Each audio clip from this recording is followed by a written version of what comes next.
We have with us Chief Eric Payne from the Grand Rapids Police Department. We also have Sheriff Michelle LaJoy-Young. Eric Payne began his tenure as police chief of Grand Rapids, Michigan on July 22nd of 2019. With over 30 years of experience with the Grand Rapids Police Department, Chief Payne remains focused on the priority areas of safety, community policing, transparency, staffing, and training. Chief Payne grew up in Dowagiac, Michigan. He earned a bachelor's degree from Grand Valley State University in criminal justice. He also worked for the police or as a police officer for the university until joining the Grand Rapids Police Department in September of 1987. He is a graduate of the department's Leadership Institute, as well as having received advanced leadership training from the Law Enforcement Executive Leadership Institute and the Leadership Institute for Police Executives and New Chiefs. Since August of 2020, Chief Payne has served as the member of the Michigan Commission on Law Enforcement Standards by appointment from Governor Gretchen Whitmer. Throughout his 33-year tenure with the department, Chief Payne has served in patrol on the vice unit and as a member of the detectives unit major case team. He has also served as a patrol watch commander and as administrative lieutenant for the South Area Service. As a captain, Chief Payne became the commander of the South Area Service, and then the investigative division overseeing the detective unit, teams which included the major case, general case, combined, auto theft, and burglary.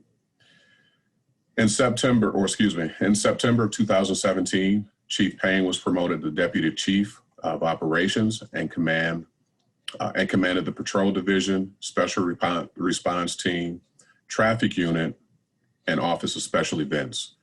In addition, Chief Payne has been a member of the Crisis Negotiation Team since 1992 and served as a commander from 2010 until 2018. Chief Payne and his wife, Jessica, former sergeant with the department, have 2 children. We welcome you tonight, Chief Payne. We also have Sheriff Michelle LaJoy-Young. She has served with the Kent County Sheriff's Department for over 30 years. She has worked for the Sheriff's Office since 1989 in various roles within corrections, patrol, communications, support services, and as Chief Deputy Under Sheriff and now the Sheriff. Michelle is focused on developing a strategic plan with an eye for ensuring people's needs are being met where and when they have them. A key component to this is a focus on community outreach, transparency, and planning services around changing needs of our community. Sheriff Young's involvements and outreach extend far beyond the Sheriff's Office. She serves on many boards at the local, state, and federal level, including the Children's Advocacy Center, the YWCA, the Boys and Girls Club, Grand Rapids Community College, and Grand Valley Police Academy advisory boards. She has been appointed to boards by 3 different governors and has served to advise on 5 separate FBI case or committees and task forces. Her dedication, innovation, and community engagement led her to being recognized as one of Grand Rapids' Business Journal's 2020 Top 50 Influential Women in Business Leadership and Top 200 Business Leaders in West Michigan. She has been inducted in the Michigan State University Criminal Justice Wall of Fame in 2018. She was recognized statewide as the Interoperability Person of the Year by the Michigan Governor, and her communication, involvement, and innovation. Sheriff Young served in the Army Reserves from 1985 through 1998, where she left as a captain. Sheriff Young is a compassionate, driven woman who strives to be a guardian to every person in our community. She is blessed to be the mother of 2 wonderful young men and works to lead a balanced, purpose-driven life. I want to welcome you also, Sheriff Young. Thank you. Yesterday, we had a very deep and in-depth conversation on some of the historical aspects and contexts and things that we need to consider as we move forward to equitable and appropriate reform as it relates to the law enforcement profession. Policing, because of the nature of the job, as you both know, is the most visible component of the criminal justice system, and therefore takes a lot of the brunt of the criticism for things that that have failed as it relates to our relations with the public and the communities that we serve. I don't have to mention to either one of you that the criminal justice field and a day in the life of policing is rapid and always changing. And so I want to just allow that to guide our focus. Before we get into the first question, I do want to remind the audience that even though some of you submitted questions prior to the forum, you still have the opportunity to post questions in the chat function. So you won't be able to ask questions directly live to our guests, but you do have the option to post those in the chat function. So Chief Payne, we'll start with you. Let's go back in time a little bit, if we would, to May 25th of 2020. And that was the day that George Floyd had his life taken.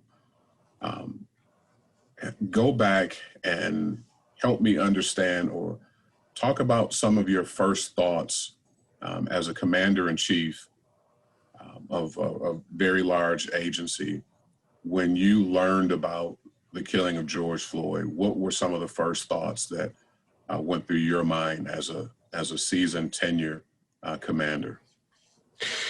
Well, thank you, Dr. Reese, for having me, first of all, and being able to participate in this forum, this panel discussion, because I think it's something that is what we need to do to make sure we're communicating with the community about what we're doing as far as policing. First, I'll apologize. I'm not Cindy Vandenberg. She's my assistant who keeps me in line. So I was working to try and change that. I'm not as savvy with Zoom to be able to change that. But to your question, when I first heard of that incident, it's sad. Anytime there's a death, anytime, especially when it involves law enforcement, is tragic. But unfortunately, I was not able to really get a look at the incident itself, because as you probably know, shortly thereafter, we had our own issues here in Grand Rapids, particularly the May riot, where Sheriff Young, and at the end of the night, I had most of her department, all of my department, and a lot of Michigan State Police troopers. So I wasn't able to focus so much on that incident, but what I will say, with that death being as tragic as it was, I look at it as an opportunity. I think in law enforcement, we continuously have to look ourselves in the mirror and look at what we're doing correctly, what we need to improve upon, and how we can do things better. Because at the end of the day, we're serving the community. So as unfortunate as that death was, and the many others that have occurred, and right now there's a former police officer being tried in Minneapolis, and we'll see what that outcome is, because there is a process even for police officers. But again, as tragic as all those incidents have been, I think we have to look at it as an opportunity on how we can continue to reform policing if there's shortcomings in it, and engage with the community, and how we can do things better. So that was my first initial take from it. But that's a continuous process that we must, each department must look at how they're doing things and how they can do it better and how they can engage. So that was my initial reaction to it. Sheriff Young. So, you know, I'd have to say one of my first reactions was that of a human being. Just the humanity the inhumanity that I witnessed as part of that video. And similar to Chief Payne, I actually hadn't seen the video when all of the community disruption began. It was actually almost a week later before I really had a chance to watch it in depth and review it. And I cried for his mother that he also cried for. I was horrified about the fact that the very people who were supposed to be there to help ended this man's life. And I was horrified that not only did one awful human being kneel on his throat until he no longer lived, but several other sworn law enforcement officers sat and did nothing to intervene. And then obviously there's the reflection that happens. Could that have happened here? Could have that happened with the people I love and work with every day and trust to go out and do my mission in the community? And so all of those thoughts come racing through your head. And I will say, and I know this is going to be part of what we talk about as the evening goes on further,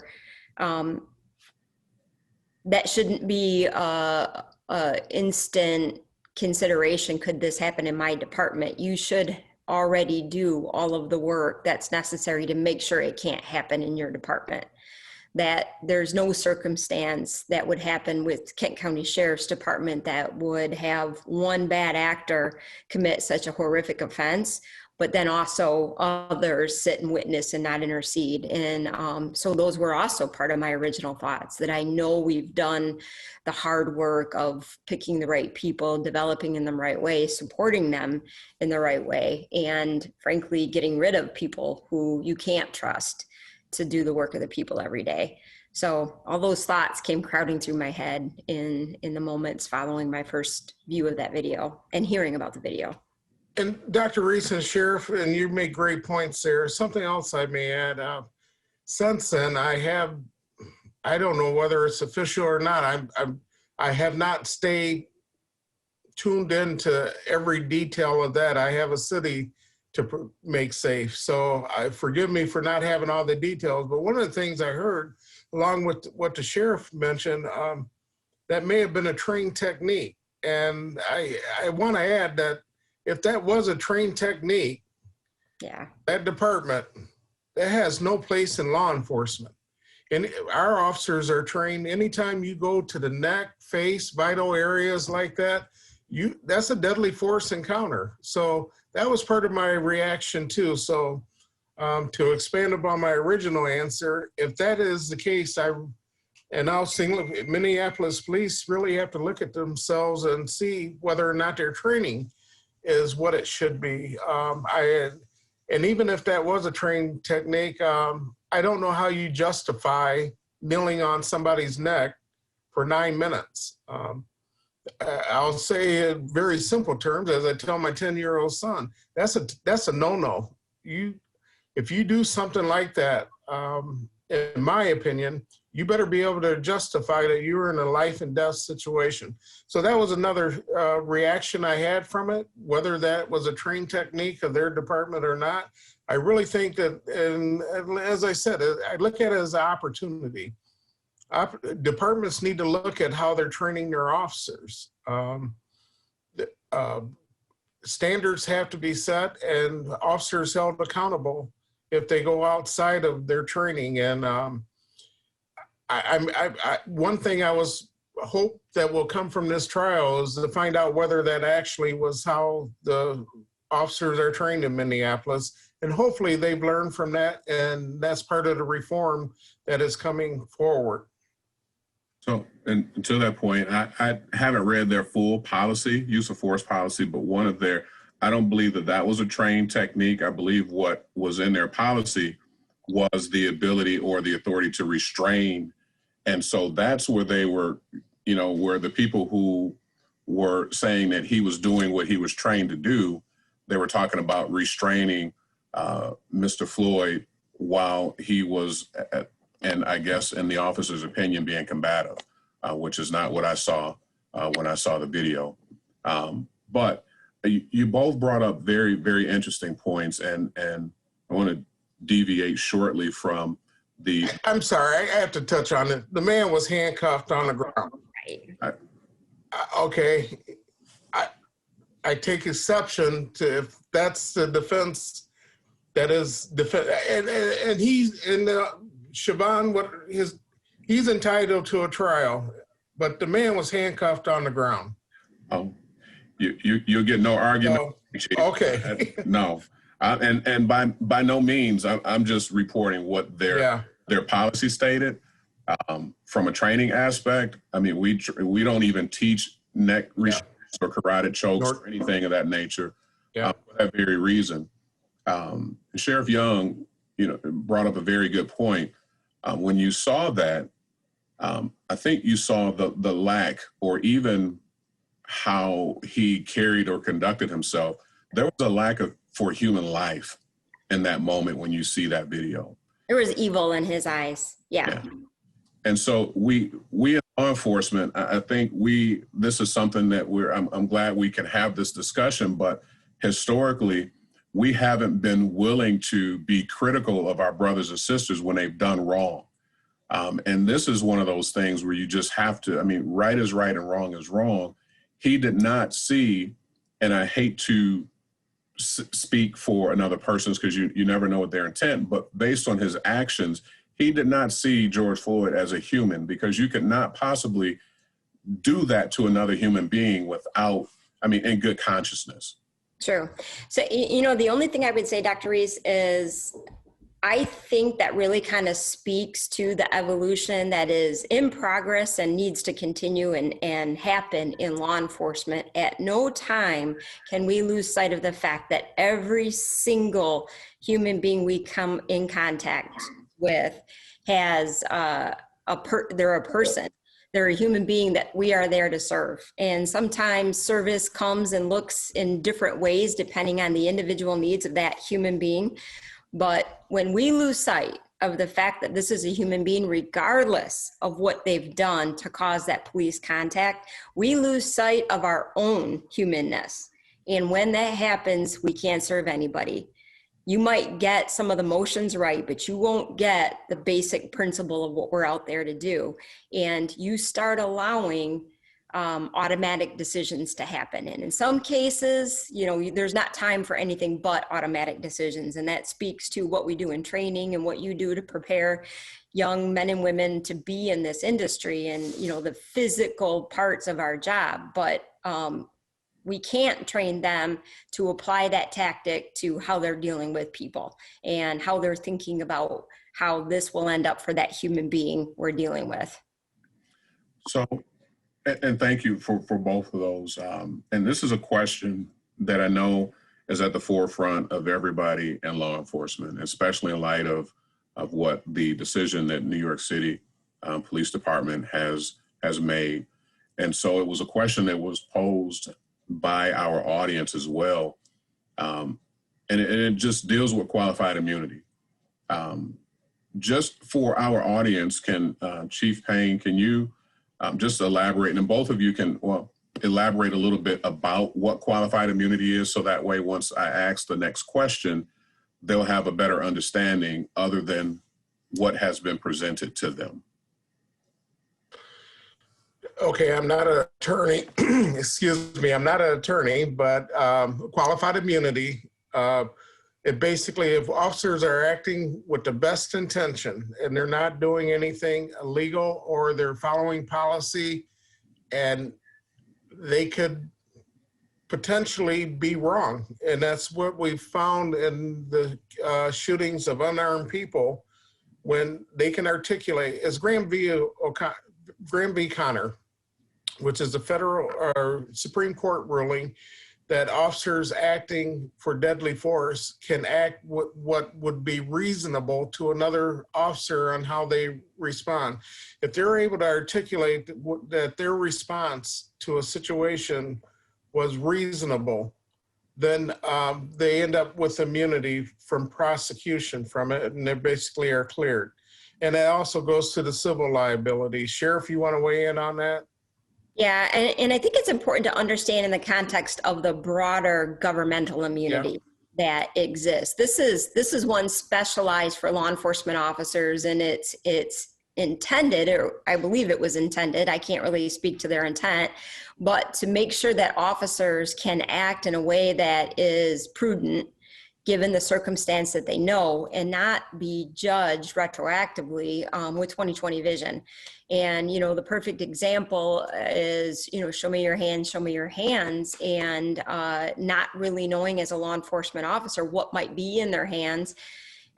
It has at points caused people to, officers to act as if somebody was armed when they are indeed turned out not to be armed with a real gun. Maybe it's a play gun. In that circumstance, qualified immunity would protect that officer from shooting somebody who has a gun that looks real, that isn't real. Without qualified immunity, then in retrospect, if it's evaluated, well, that was a toy gun with the plastic tip cut off it to made to look like a real gun. Well, that officer doesn't have the benefit of acting in good faith in the moment that the event happens. Like I said, this is tied to a broader concept of government immunity. I'll give you an example of, turning off the water at a home because a bill hasn't been paid. And then 5 days later, there's a house fire at that home. Is the government liable for having turned off the water when now there's no water there for the homeowners to put out the fire with? And there's a lot of concepts that you cannot imagine that the actors as part of government have all the information that are available at the moment that the event happens. So without qualified immunity, I think a lot of the community believes that there's no consequence for an officer. But as Chief Payne spoke of, there are still significant consequences. Legal in terms of criminal consequences are not affected by qualified immunity. And there are still civil consequences for the city or the county, and in some cases for the officer themselves if they act outside of policy or act outside of police training standards. So the issue of qualified immunity stands to affect an officer's well-being, affect an officer's financial stability, even if they didn't do anything wrong, because they will have to personally defend against an action they took on behalf of the department or on behalf of the city. So it's not quite as simple as it's made out to be in the media. I think there definitely needs to be personal consequences, and there are personal consequences for an officer who acts knowingly outside of policy or knowingly outside of the law. But when they are acting under the color of law, we have to make sure that they have the basic protection necessary to do their job. Yeah. And I appreciate that from both of you, and I agree. And so that leads to the question, what are you doing? If Michigan, how are you preparing to deal with potential legislature or even the removal of qualified immunity as it reflects, protecting, officers? Go ahead, Michelle. Go ahead. I don't know how we do prepare other than to educate. This is not a police officer issue or even a police department or a sheriff's department issue. This is a municipality. This is, the county. This is the state and the federal government, because if our officers are going to be tied up in litigation just to test the system, and that will detract from what we're able to do.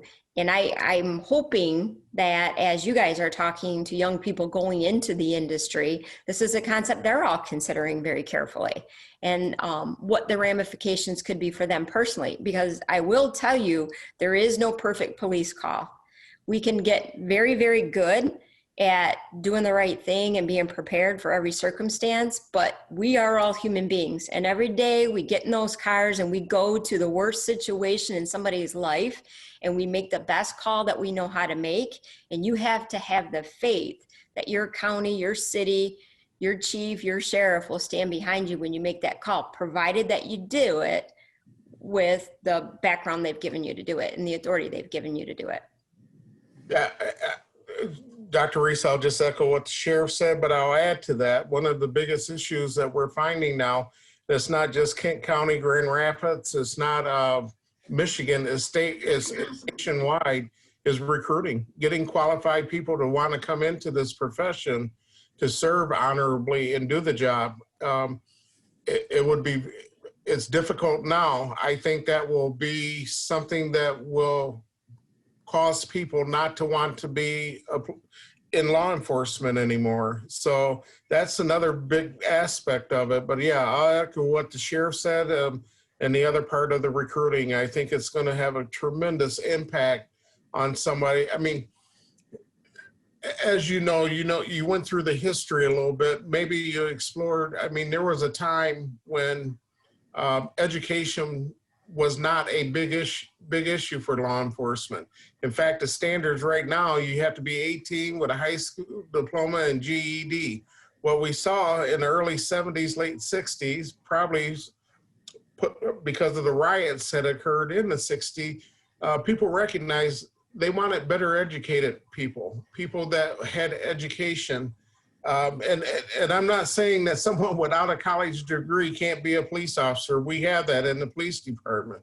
But with those standards and the expectations of law enforcement continuously rising, having an education is a big part of it. So you have somebody who's deciding on a career choice. Am I going to go into law enforcement or am I going to be in accounting? I mean, law enforcement, I think a lot of people don't really appreciate the sacrifices that are made, the potential. And as we saw in Boulder, Colorado, a police officer being killed in the line of duty.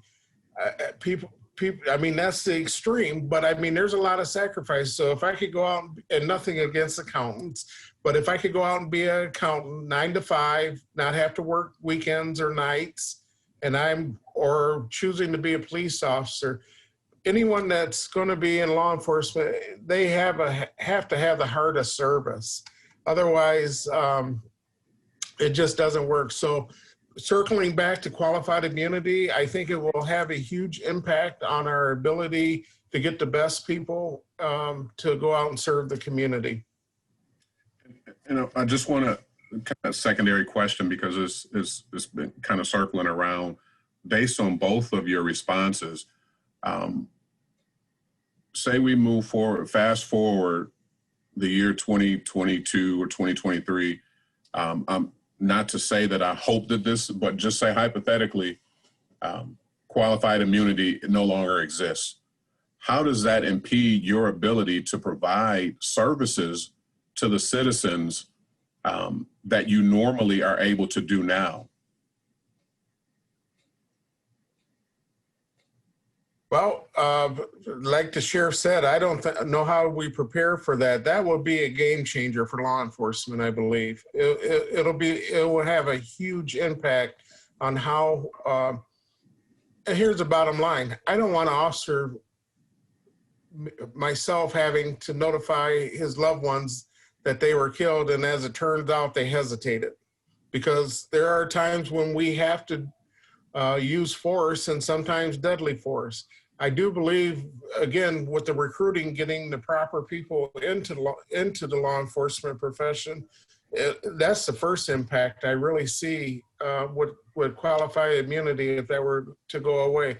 But as the sheriff mentioned, as long as people are properly trained, given the tools, right now they have the ability to go out and do their job in a professional way.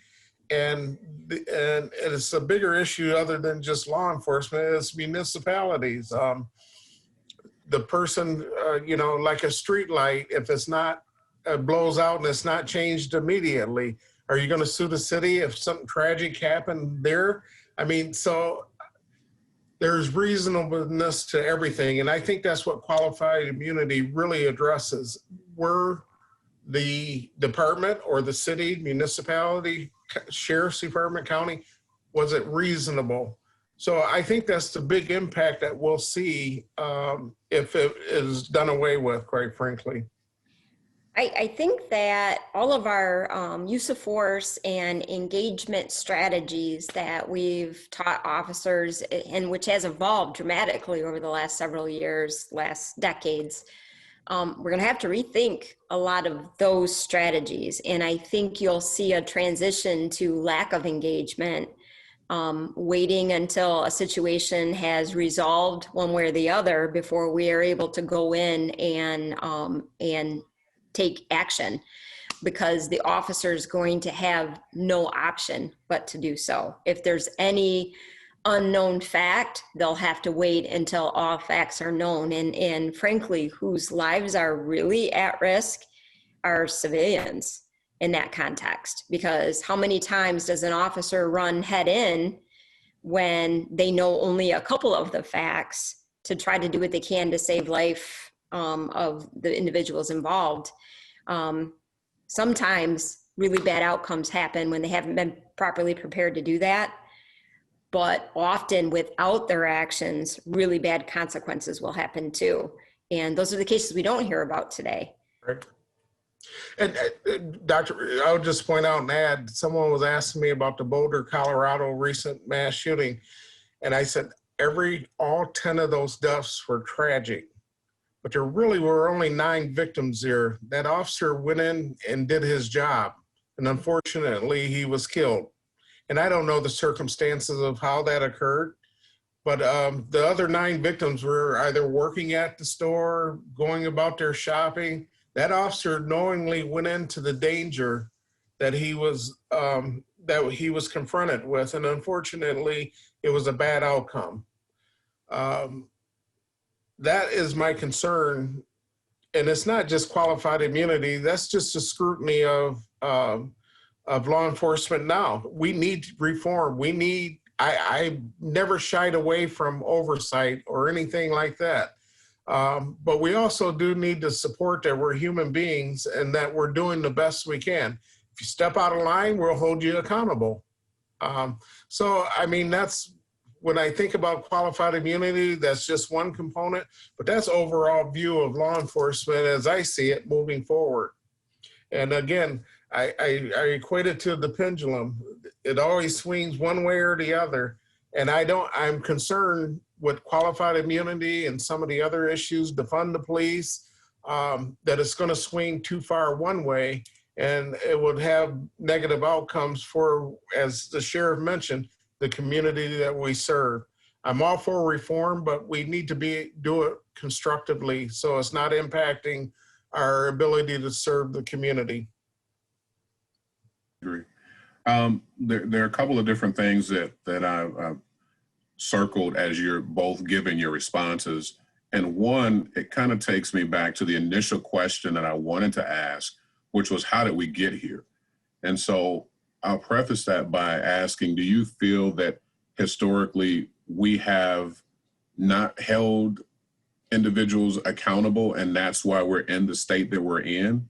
And if so, how, moving forward, what are some of the strategies that you use internally to make sure these types of things don't happen in your respective agencies? I can start by answering part of that. So how did we get here? I think it's a very long answer, right? Because police are part of the community. So whatever issues are going on within the community are also going to be represented within the police force. So if there is, and I'll say racism in our American history has been a factor our entire existence as a country, which means racism in our police force has also been part of our history. Bad acts have been factors in our communities since the beginning of time.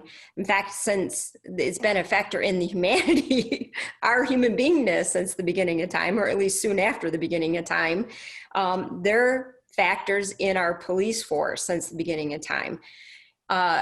So I think it's important that we do everything we can to make sure officers are properly equipped with what are your standards, what are your expectations, what are tactical tool sets for me to carry out those standards and expectations. prepare them, and then give proper oversight to when somebody steps outside of those boundaries.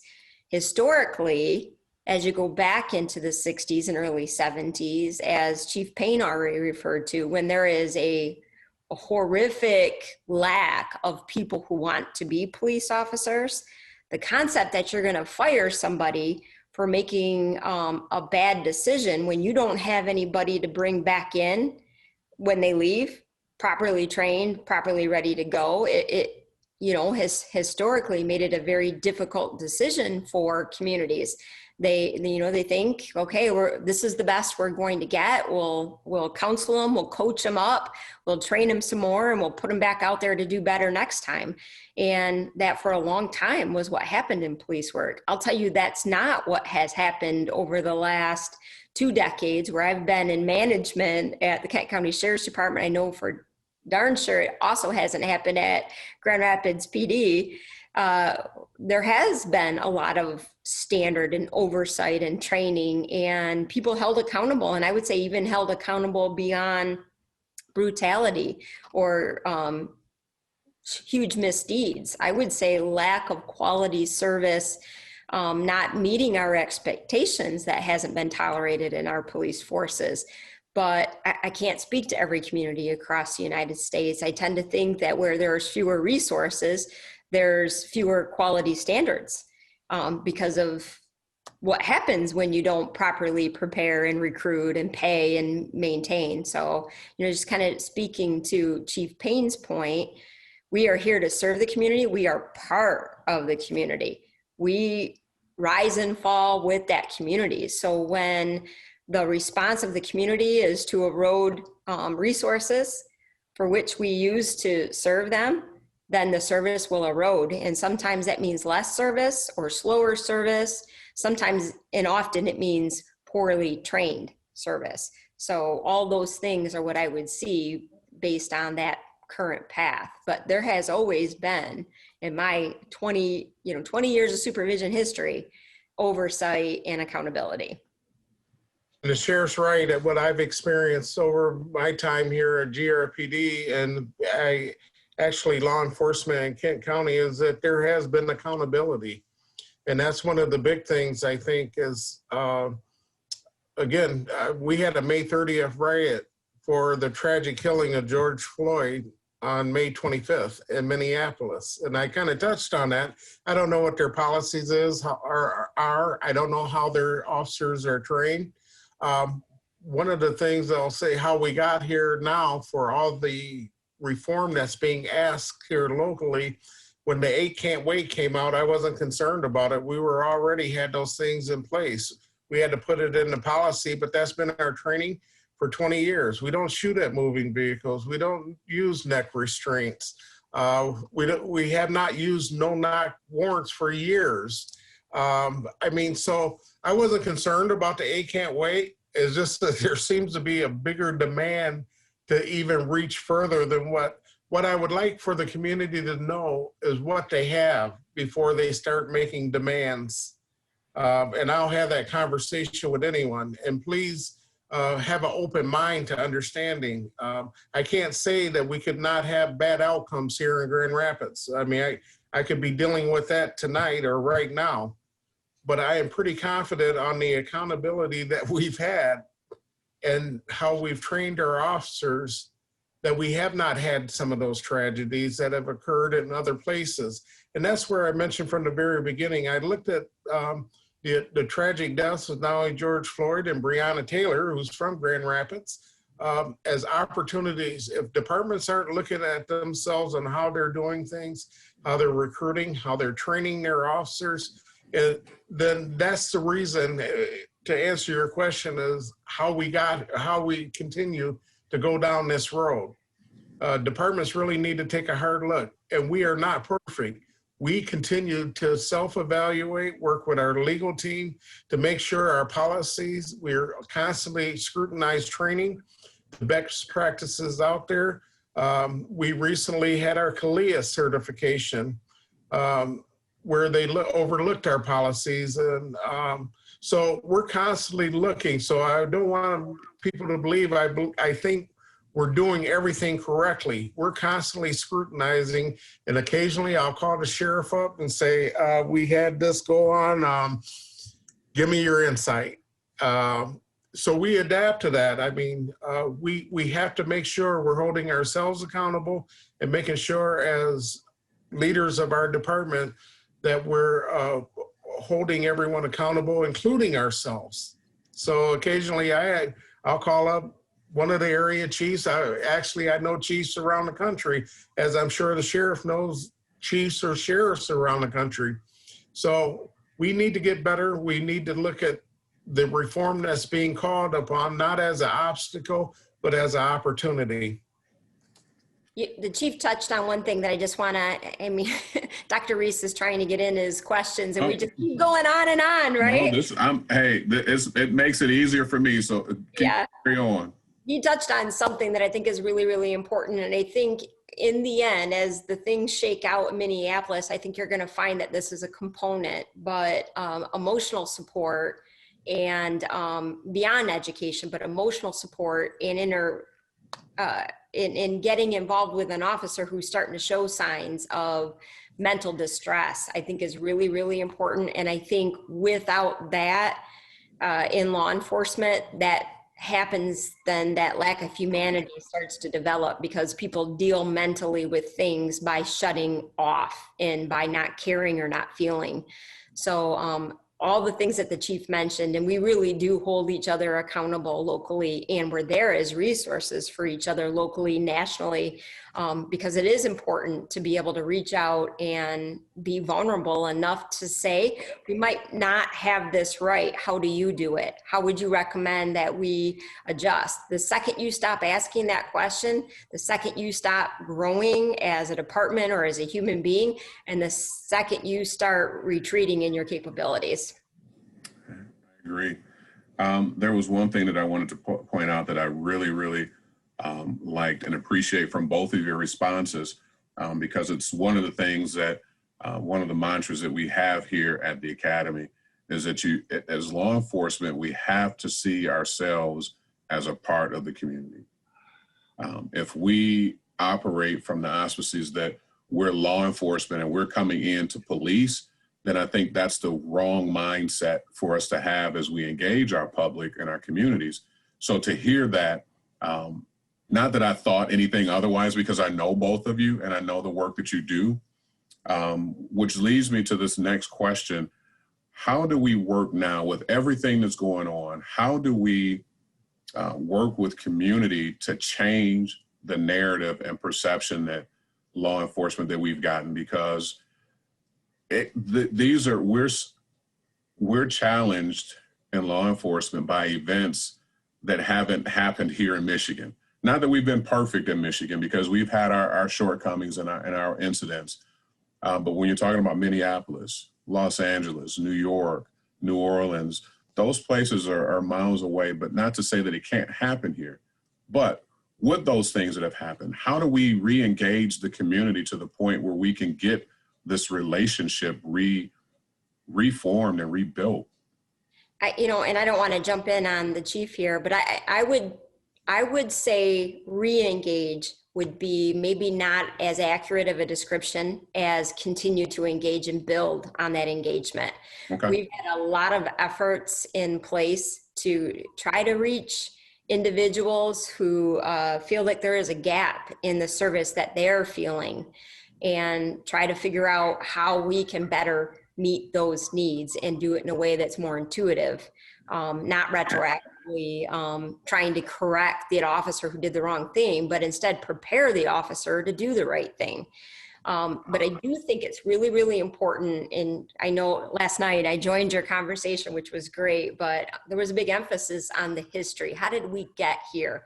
And I think that's a very important issue with law enforcement officers, both individually to understand the history, but also as a department to understand how the department has been involved in that history, and preparing officers for that. So when they get to interaction with somebody, they understand what might be on that person's mind as they're first approaching the situation, perhaps a better understanding of the context. And I also think it's important that the community understands the context that we're managing through. And this is going to seem like a very short-term history lesson, but the chief and I both lived through very, very dramatic cuts to public services in general. About a decade, maybe a decade and a half ago, depending on where it hit your agency. And the result were a total lack of resources beyond the police department or the sheriff's department. When we showed up because somebody dialed 911, there were no mental health professionals to call and have join us on the scene. There were no non-public or nonprofits that were working to try to have education for somebody for domestic violence in the home. There weren't people who were really working with kids. All of those services were virtually shut down in that time. And so our communities began to rely very heavily on the police services. So as we move forward, remembering our history, putting back the resources to support the sheriff's department or the police department has to happen before we retract police services in any way. And if we do that thoughtfully and with a view to the front and with input and really active collaboration with our community, perhaps we'll find that there are still issues, but they're not as vast as we believe they might be right now. Police don't want to be the only one there at 2 a.m. in the morning if other resources are necessary. Yeah, and I think that's a big part of the reform that we're seeing across the country and here locally. We've had discussions about mental health response team doing or creating that motto. We're already doing it, maybe expanding it into the county. So that's where I think the reform will come from, and we would have benefits from it, because the sheriff makes a good point. I want my officers doing things that they were trained for. I prefer not to have them handling some of the social issues that are out there that we try to equip them to handle, but there's better resources for them. So those are some of the reforms I think we have to look at that we're doing, because you're right, we are part of the community.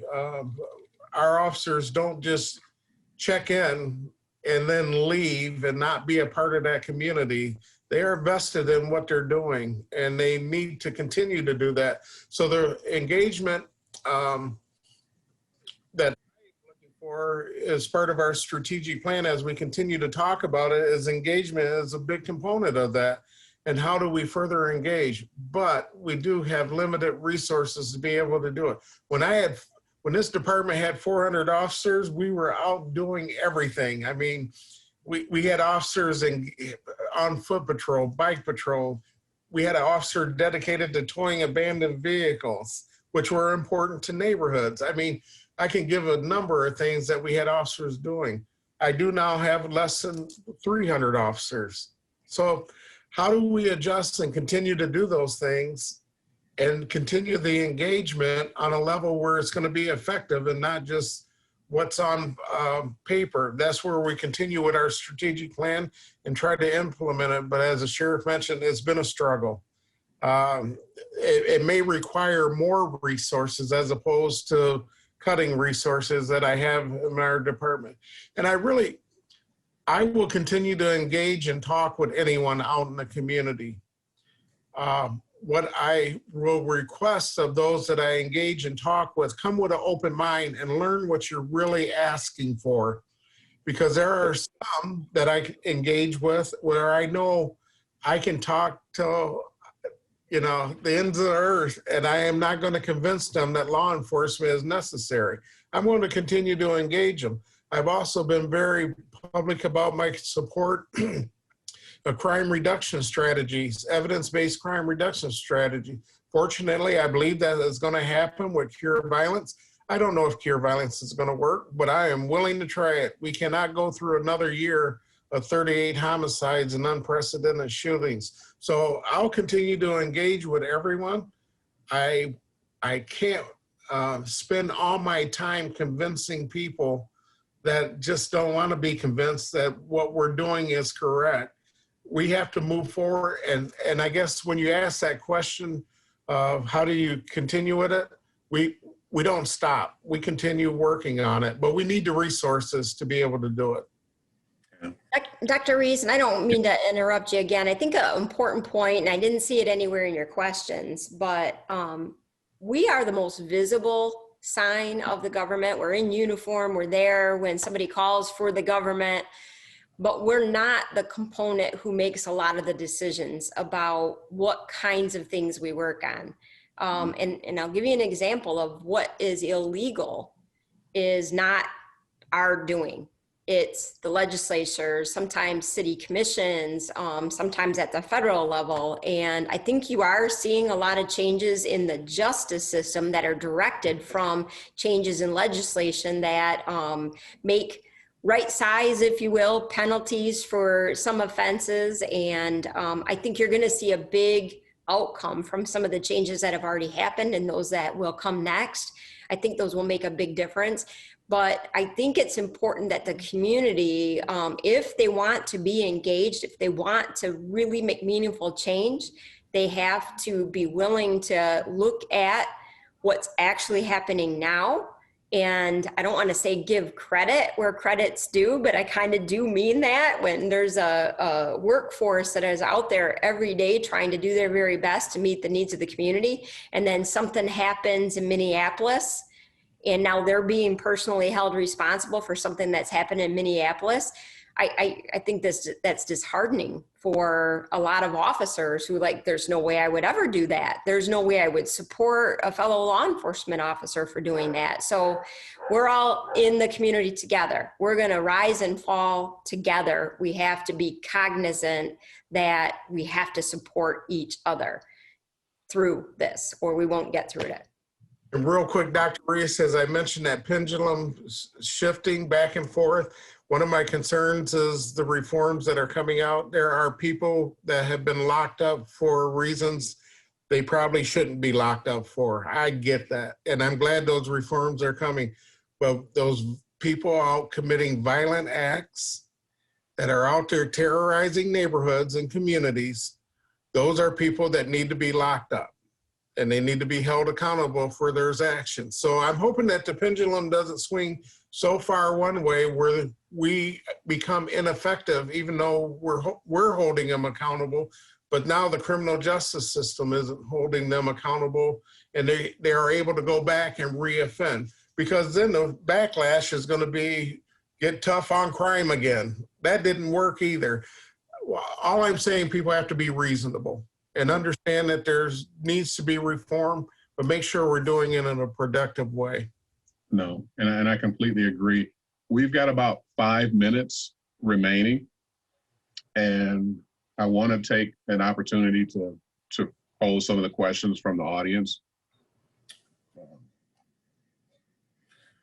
One of the questions is, why do you think the country is finally ready to revisit policy or sentencing issues or reform at this current time?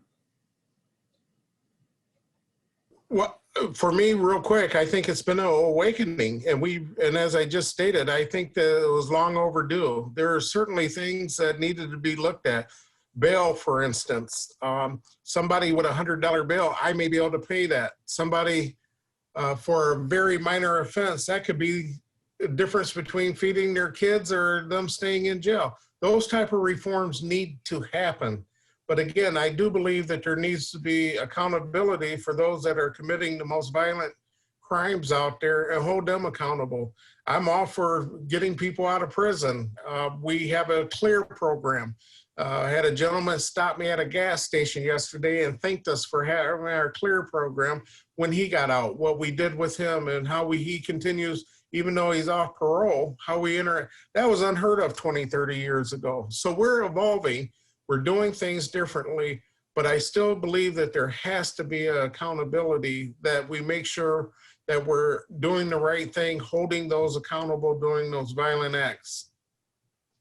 And I think after, as the chief has pointed out, there's a pendulum. There have been years to watch the results of incarcerating people for things that are no longer a risk to the community. And people are beginning to understand the ramifications to that human being, to their family, to the community, to their kids. And then honestly, to the criminal justice system that flat out doesn't have the capacity to do everything to everybody. So I think that's part of what has brought it to the forefront. Financially speaking, we can't afford to continue to incarcerate at the level we did over the last 3 decades. It can't happen. So we do need to focus on the people who truly are posing a risk to the community. And then we need to have handoff services, surrounding services for those who are re-engaging in the community so that they can feel good about how they're re-engaging and they can be prosperous and build into that next generation like we all want to. Yeah. I know one of our colleagues here, they work diligently, and I would love to have you back. I don't know what that forum would look like, Chief Payne, but to talk about that CLEAR program and Sheriff Young, some of the things that you both of your departments do, because I think it is, and both of you made the point, I think it is important for the community to know the services that they're getting. Oftentimes we don't highlight the positive things that law enforcement are doing in those communities in light of the negative. Those positive things, that's not what makes the headline news or boosts their ratings. So we don't often see that side. So I would love to have a conversation where we can talk about some of those initiatives that you both are spearheading or have your people engaged, because even during this health pandemic, it's changed how both of you have had to respond and provide services using digital platforms and things of that nature to get creative, to be more informative to the community. So I would love to have that. And so, but I do want to take another question. It's what in your view is the best way to make or to approach reform in policing?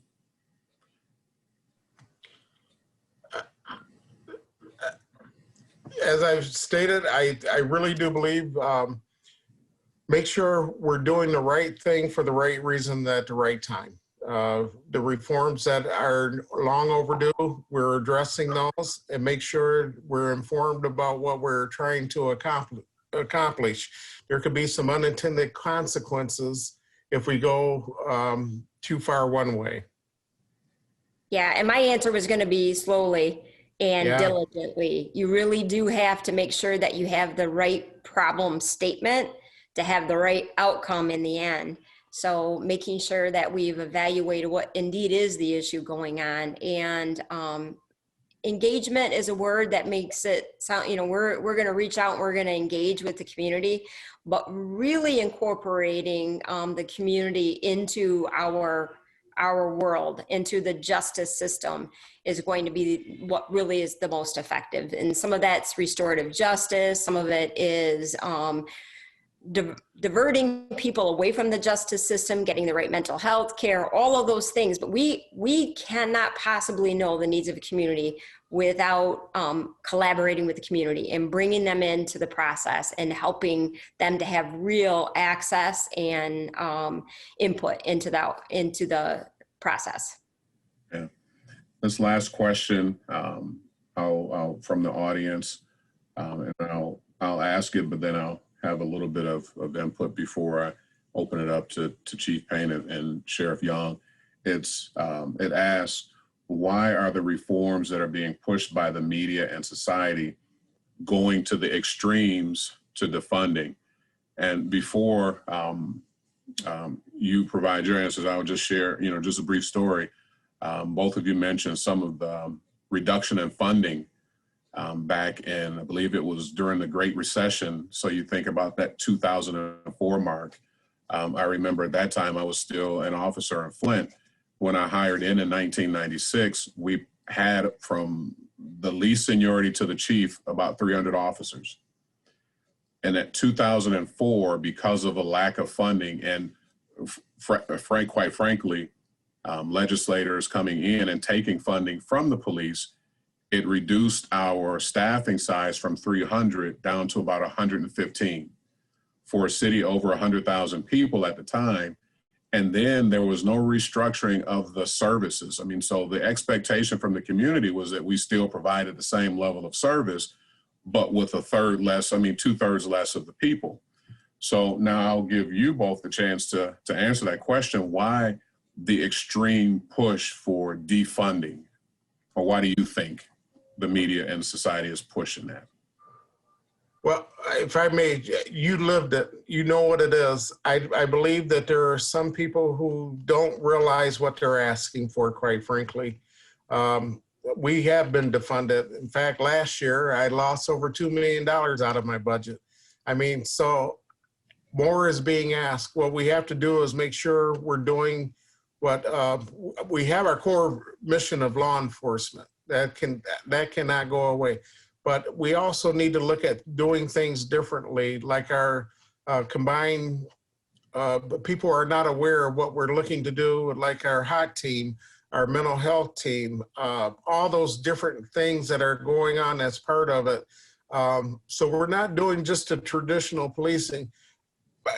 A simple answer to you, Dr. Reese, I just think people are not informed enough of what their departments are. And maybe that's our fault. We need to do a better job communicating. Again, there's a certain segments of the community, they won't hear anything. And they're just falling on that narrative of it. And that's, I will continue to work with them, engage with that part of the community, but I cannot use all my time trying to convince them. What I need to do is be more engaged with everyone out in the community. And quite frankly, as we've been saying all for this entire time, the police are part of the community, community is part of policing. What do you want in your police department or your sheriff's department? And the reality of it is it takes funding, and understand what you're asking for before you just throw that narrative out there without knowing what you're really getting or what the results of that would be. And those are all great statements. I agree with them 100%. I would add to it, not everybody in the narrative has the purest of heart. There are competing interests sometimes as well. And so sometimes that's used in a negative way, in a way that isn't supportive of the community or the community's interests. Things can be misrepresented or not thoroughly investigated even.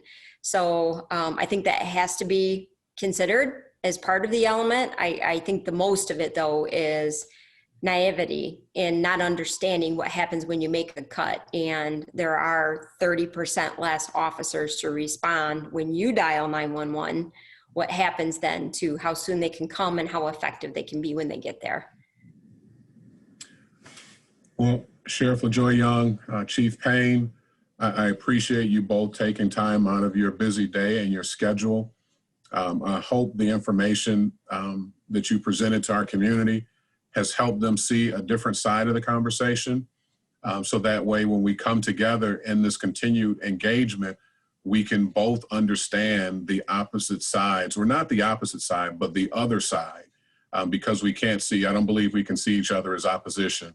And so hopefully it landed in fertile ground to where, as we move forward as a community, we can push for the reform that is necessary, not the reform that's necessary or being called upon out of frustration.